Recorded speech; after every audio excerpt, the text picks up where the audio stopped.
دلوقتي معايا فينو او توست او اي بواقي مخبوزات بيضة عندنا. ممكن يكون عيش ابيض بشوية مية كده مغلية، وهغمر المخبوزات بتاعتي بالشكل ده كده. هنسيب بقى المخبوزات دي على جنب تتشرب شوية من المية. دلوقتي بقى معايا 4 حبات كبار من البصل، هفرمهم ناعم. دلوقتي هفرم البصل ناعم جدا جدا على قد ما اقدر كده. البصل بقى جاهز معايا. طبعا كل الحاجات لسه هرجع افرمها تاني عشان تندمج مع بعض. كده سيبنا البصل على جنب. هحط بقى الفراخ بتاعتي، طبعا مغسوله كويس جدا ومتصفيه من الميه.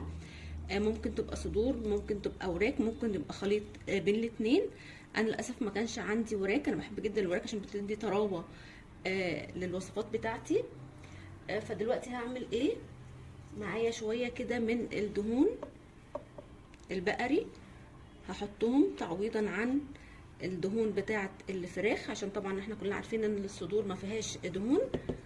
لو مش حابين الدهون البقرة دي ممكن زي ما قلنا نحط وراك. دلوقتي هفرم الفراخ بتاعتي ناعم جدا. دلوقتي فرمنا الفراخ بتاعتي بالشكل اللي احنا شايفينه ده كده. دلوقتي بقى البولة بتاعتي صغيرة على المكونات، هفضي بقى هنا. ومعايا البهارات دي، بهارات اساسيه للوصفه كلها. بعد كده هنضيف بهارات تانية، بس خليكم معايا خطوه خطوه. ده فلفل اسود وكمون، مفيش ملح، فلفل اسود وكمون وبصل بودر وتوم بودر، كل حاجه معلقه كبيره. ودلوقتي معايا 4 حبات كبار من البطاطس المسلوقه بقشرها ومهروسه، عشان انا مش عايزه يكون فيها ميه.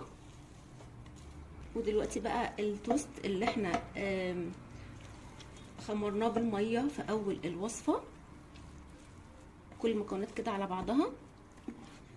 دلوقتي بقى 3 معالق كبار كده من اللبن البودر لو موجودين، بجد حلوين جدا وبيفرقوا جدا جدا في الطعم. دلوقتي بقى جه وقت بايديا كده، وهعجن كل الحاجات دي كويس جدا مع بعض. دلوقتي بقى هحط 3 معالق كبار من النشا. وزي ما انتم شايفين كده المكونات عجنتها بس مش متجانسه مع بعض، فعشان كده احنا قلنا ان احنا هنفرم المكونات كلها مره تانية في الكبه. فهرجع افرم كل الحاجات اللي معايا دي في الكبه مره تانية. بعد ما فرمت كل المكونات بتاعتي مره تانية، شايفين بقى القوام الحلو ده.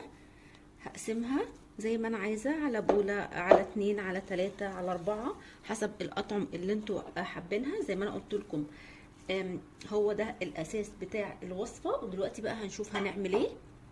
دلوقتي اول بوله معايا او اول كميه هعملها بطعم الشاورما. هجيب كيس كده من اكياس الشاورما الجاهزه، اي نوع احنا بنحبه، او حتى من عند العطار، او توابل الشاورما في البيت. انا كنت منزله لكم فيديو ليها قبل كده. هعجن بقى كويس جدا علشان الطعم يتجانس. دلوقتي بقى في صينيه مدهونه زيت، عليها كيس خزين، هفرد عليها. طبعا دي مش شاورما، دي شاورما كدابه، هي بس طعم الشاورما. هفرد.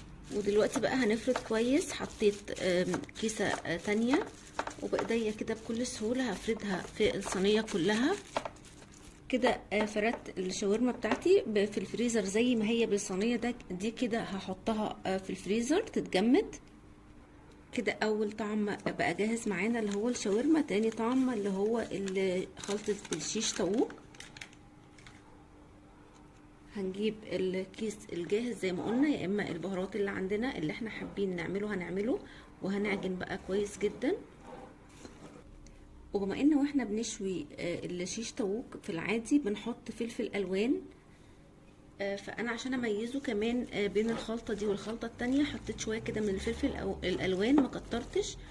وهكمل انا بعجن بايدي عشان الاسباتيولا مش مساعداني. وطبعا انا ما بحطش ملح من الاول خالص، ما حطيتش ملح لو اخدتوا بالكم، علشان انا عارفه ان التوابل اللي عندي مملحه، فاحنا ناخد بالنا من الحاجات دي.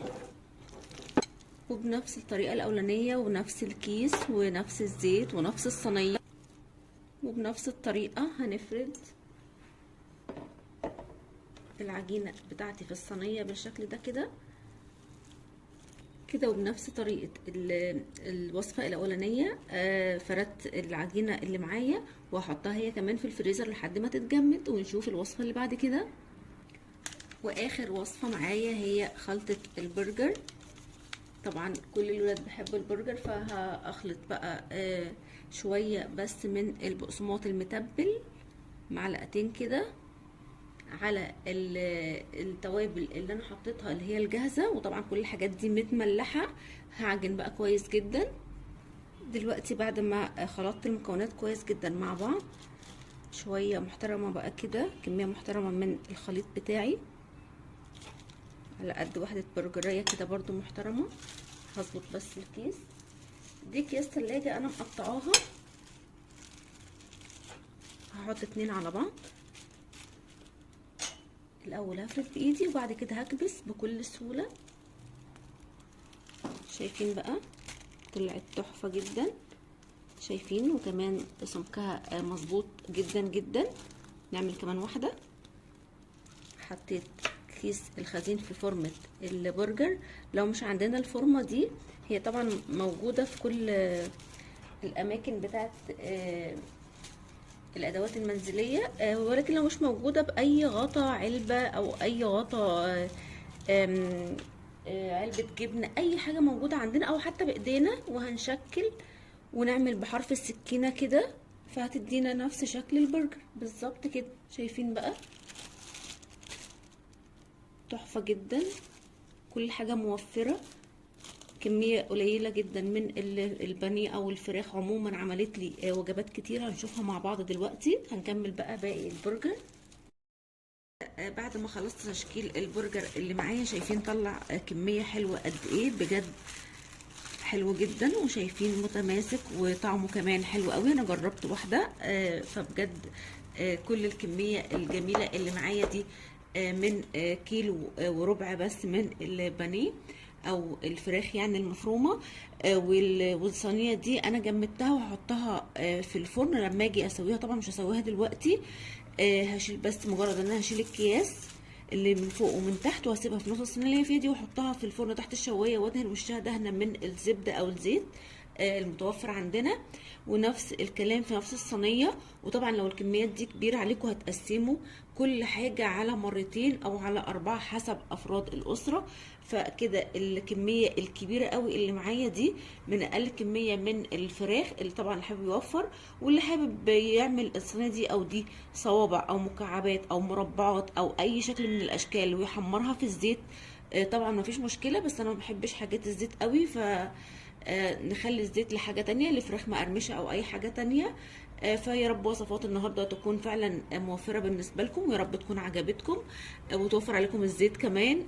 فاللي يجرب الوصفات دي وتعجبه يا ريت يسيب لي رايه في كومنت، ولو اول مره يشوف قناتي يعمل اشتراك، واللي يعجبه الفيديو يعمل لايك. سلام.